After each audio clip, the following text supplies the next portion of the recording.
கல்யாண வீட்டில பொரியல் செய்வாங்க இல்லைங்களா, பீன்ஸ் பொரியல். அந்த மாதிரி உங்களுக்கு செஞ்சு காமிக்கிறேன். அதுக்கு முன்னாடி என்னுடைய சேனலுங்கெல்லாம் பிடிச்சிருந்தா புதுசா பாக்குற வியூவர்ஸுங்க சப்ஸ்கிரைப் பண்ணிட்டு பாருங்க. புதுசா பாக்குறவங்க லைக் பண்ணுங்க, கமெண்ட் பண்ணுங்க, ஷேர் பண்ணுங்க. வாங்க வீடியோக்குள்ள போலாம். 1/4 கிலோ காய் வாங்கி கட் பண்ணி இது மாதிரி வேக வச்சுக்கலாங்க. ஒரு சிட்டிகை உப்பு போட்டு மஞ்சத்தூள் ஒரு சிட்டிகை போட்டு வேக வச்சுருக்கேங்க. ஒரு வெங்காயம் நீல வாக்கில் நறுக்கியிருக்கிறேன். கறிவேப்பிலை ஒரு கொத்து, காஞ்சி மிளகாய் ஒரு 3 கிள்ளி வச்சுருக்கேன். தேங்காய் துருவி வச்சுருக்கேங்க. உங்களுக்கு தேங்காய் தேவைக்கேற்ப துருவி வச்சுக்கோங்க நைஸாக. ஒரு கடாய் வச்சு 2 ஸ்பூன் எண்ணெய் ஊற்றிக்கலாம்.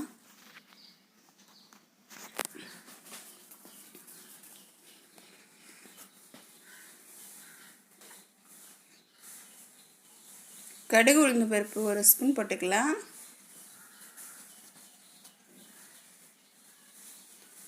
கடலைப்பருப்பு உளுந்து பருப்பு ரெண்டும் ஒரு ஸ்பூன் போட்டு நல்லா பொரியட்டோங்க. வெடிக்குது பாருங்க நல்லா.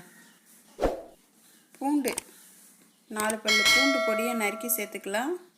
கறிவேப்பிலை ஒரு கொத்து, காஞ்சி மிளகாய், வெங்காயம் இது எல்லாமே சேர்த்துக்கலாங்க. சேர்த்துட்டு அதை நல்லா செவக்கிற அளவுக்கு வதக்கலாம்ப்பா.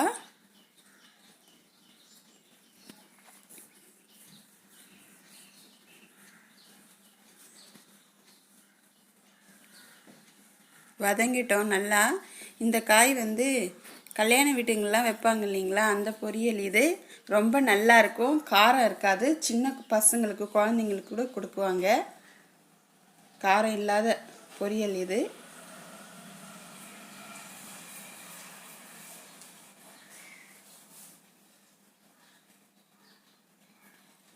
நிறைய பேர் குழம்பு செஞ்சுருவாங்க, பொரியல் செய்கிறதுக்கு தான் ரொம்ப யோசிச்சுட்டு இருப்பாங்க என்ன செய்கிறதுன்னு சொல்லிட்டு. இது போல் சிம்பிளாக டக்குன்னு காய் வேக வச்சு தாளிச்சிடலாங்க. ஈஸியாக இருக்கும். இது செய்கிறதுக்கு ரொம்ப ஈஸியான பொரியல்.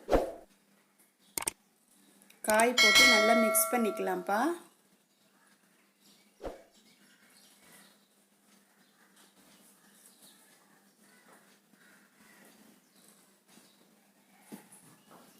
நல்லா மிக்ஸ் பண்ணி விட்டுக்கலாம்.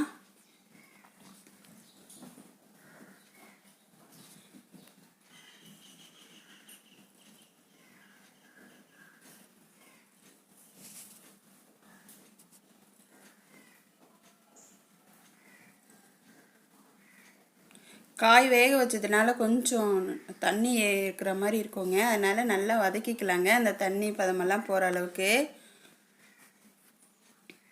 அப்போ தான் நல்லாயிருக்கும். இல்லைன்னா சலசலன்னு இருக்கும் தண்ணியோடு இருந்தால். பாருங்கள், இந்த மாதிரி ஆனவுடனே தேவையான அளவு உப்பு சேர்த்துக்கலாம். ஏற்கனவே நம்ம காயில் கொஞ்சம் போட்டு வேக வச்சுருக்கோம். இப்போ மசாலாலாம் போட்டிருக்கோம் இல்லைங்களா, அதனால் ஒரு தேவையான அளவு நான் 1/4 ஸ்பூன் போட்டுருக்கேன். உங்களுக்கு தேவையான அளவு நீங்கள் சேர்த்துக்கோங்க. சேர்த்து நல்லா மிக்ஸ் பண்ணிக்கோங்க. பாருங்கள், இந்த மாதிரி நல்லா விடாத மிக்ஸ் பண்ணிக்கோங்க. தண்ணியே எதுவும் ஈரப்பதமே இல்லை பார்த்தீங்களா அதில், அந்த காயில். இப்போது தேங்காய் சேர்த்துக்கோங்க.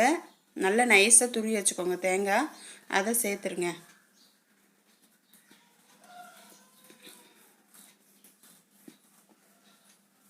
அவ்வளோதாங்க. இது போட்டு கிளறிட்டா பொரியல் ரெடிங்க. எவ்வளோ ஈஸி பாருங்களேன். டக்குன்னு ரெடி பண்ணிடலாம்.